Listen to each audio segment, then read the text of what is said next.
Hi everyone, this is a quick recap of what we've done week 1 on Google Classroom. This is something new I want to try to see if maybe it works for some people, maybe not. And if it doesn't work for you, then that's fine. I'll just publish this document on Google Classroom and you can read it yourself. So, como siempre, voy a empezar en inglés y de ahí poco a poco voy a traducir todo lo más importante de lo que estoy hablando. Este video se va a tratar de un repaso de toda la semana que hicimos sobre la primera semana del Google Classroom y repasando los temas de la Guerra Fría. So, at the very least, please everyone, you must know by now that the US started the Cold War with Harry S. Truman as the president. And of course their political and economic ideas were that they were capitalist and democratic, while the Soviet Union at the start of the Cold War was led by Joseph Stalin, and they were communist and totalitarian. So, hasta ahora ustedes deberían saber que la Guerra Fría empezó con Harry S. Truman como el presidente de Estados Unidos, y Estados Unidos era capitalista y democrático.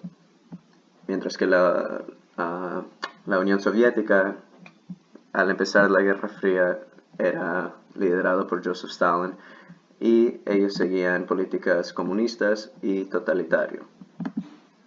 Alright, moving on. The Truman Doctrine. If you didn't already understand the first time around, this is the minimum you need to know. It was a plan created to help Greece and Turkey reject communism after World War II. Lo mínimo que tienen que entender de la doctrina Truman fue que era un plan económico para ayudar a Grecia y Turquía para que ellos rechacen el comunismo después de la Segunda Guerra Mundial. And because the Truman Doctrine was so successful, the Marshall Plan follows it. And the Marshall Plan is simply an extension of the Truman Doctrine. It's basically the same thing, however, this aid is offered to other European countries, so long as they also reject communism. So el Plan Marshall es como una extensión de la doctrina Truman. Como esa doctrina tuvo tanto éxito, Estados Unidos querían proveer o proporcionar ayuda económica y militar hacia todos los países europeos que desean esa ayuda, mientras que ellos van rechazando el comunismo.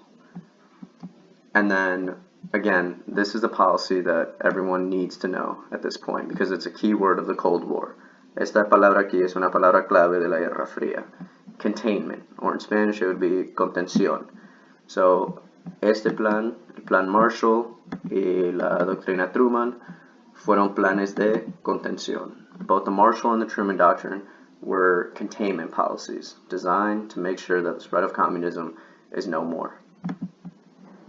Alright, moving on to the division of Berlin. So, as some of you may remember, after the Potsdam Conference, the Allies and the Soviet Union as well divided Germany. Like this map shows here, West Germany was divided between Great Britain, France, the US, and then East Germany belonged to the Soviet Union. So, mientras que después de la conferencia de Potsdam, Alemania fue dividida. Alemania Occidental fue dividida entre Gran Bretaña, Francia y los Estados Unidos, mientras que Alemania Oriental pertenecía a la Unión Soviética. However, Berlin, the capital right here, el capital de Alemania era Berlín. Y Berlín, mientras que pertenecía a la parte de la Unión Soviética, los aliados de Estados Unidos, Gran Bretaña y Francia querían dividirse hasta Berlín, porque el que controla el capital controla todo el país. So even though Berlin was located in East Germany, which pertained to the Soviet Union, the Allies, the US, Great Britain, and France, they wanted to divide Berlin, because the one that controls the capital is the one that will eventually be able to hold the most influence in that country. That's why you all just read about the Berlin blockade. Joseph Stalin created the Berlin blockade to keep the Allies out, to keep any capitalist ideas out of East Germany, to keep any aid coming from capitalist countries out of East Germany, to make sure that capitalism does not spread into communist territory. So, Joseph Stalin, para prevenir que ideas capitalistas, ayuda capitalista, entre e influye a los países comunistas, o en este caso a Berlín, a Alemania Oriental, Joseph Stalin creó el bloqueo de Berlín. con el propósito de votar o no dejar entrar a los aliados, no dejar entrar esas ideas capitalistas. That was the main purpose of it, right? Reject capitalism as much as possible. So, while he made that blockade, it didn't work because Joseph Stalin knew he didn't want to go to war, and the Allies knew Joseph Stalin wasn't going to go to war. So what they did, instead of trying to force their way through the blockade, they sent aid through airplanes, and this event was known as the Berlin Airlift. So Joseph Stalin y los aliados, los dos sabían que esta amenaza no era algo que Joseph Stalin iba a apoyar con una guerra directa.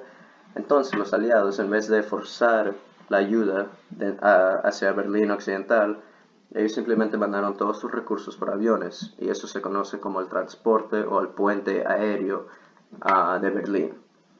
So because Joseph Stalin wasn't ready to go to direct war, the Berlin blockade was useless, and he eventually lifts it, ending the Berlin blockade, and West Berlin continued to receive aid from the Allies.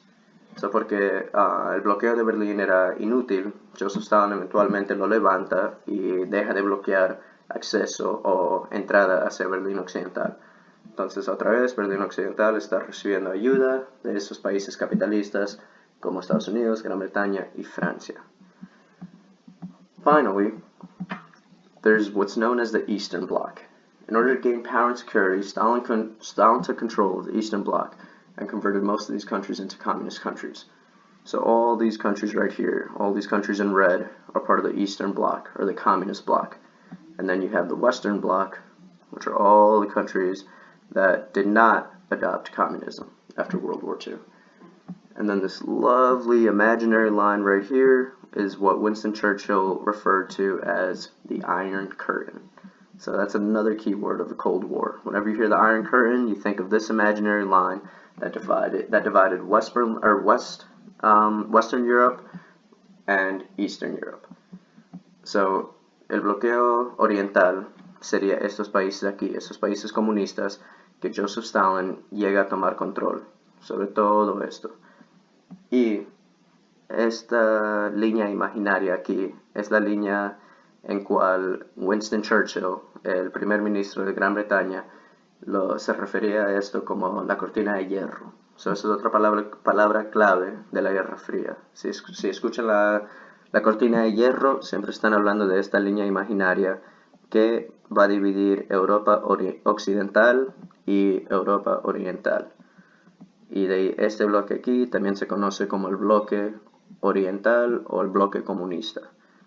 And essentially, Joseph Stalin took control of these countries right here. Although he said they would be independent, they would be free countries to have their own elections, he took control of all these countries and forced communism upon them so that he can create what's known as a buffer zone.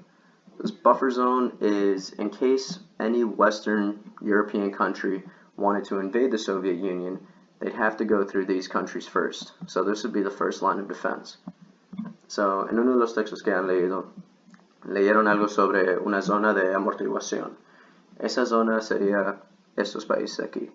Porque Joseph Stalin usó esta zona como una zona de protección, porque sabía que si un país de Europa Occidental quisiera invadir a la Unión Soviética, tendrían que pasar por estos países. So, esto sería como la primera línea de defensa contra ellos. Y después, para asegurar que él tenga todo el control sobre estos países y decir que eran libres, él estableció lo que se conoce como gobiernos marionetas, puppet governments. So Joseph Stalin, although he said these countries would be free, in order to keep everyone satisfied, so to speak, he set up puppet governments in these countries. And these puppet governments, yeah, sure, they claimed independence in all these countries. They claimed sovereignty, freedom, but in reality, they were influenced by any decisions that the Soviet Union had. And then again, this buffer zone was simply created to maintain the Soviet Union in power and to provide a line of defense. So, finally, if you didn't find this useful and you'd rather just read the article or the document, and I will have it in Spanish as well, just go ahead and do that. But this is just a recap of what we've done this past week. Si esto no les beneficia a todos y simplemente quieren leerlo sin escuchar que yo lo lea y tratar de traducirlo lo mejor que pueda, simplemente leen este documento y eso es un repaso de lo que han leído la semana pasada. Porque en la semana que viene vamos a aprender otro tema. Igual sigue con la Guerra Fría, pero los próximos 10 años de la Guerra Fría. So the next topic will be the next 10 years or so of the Cold War following this period that we just discussed. I hope you found this useful. Again, I'll post it on Google Classroom. Have a nice day, everyone.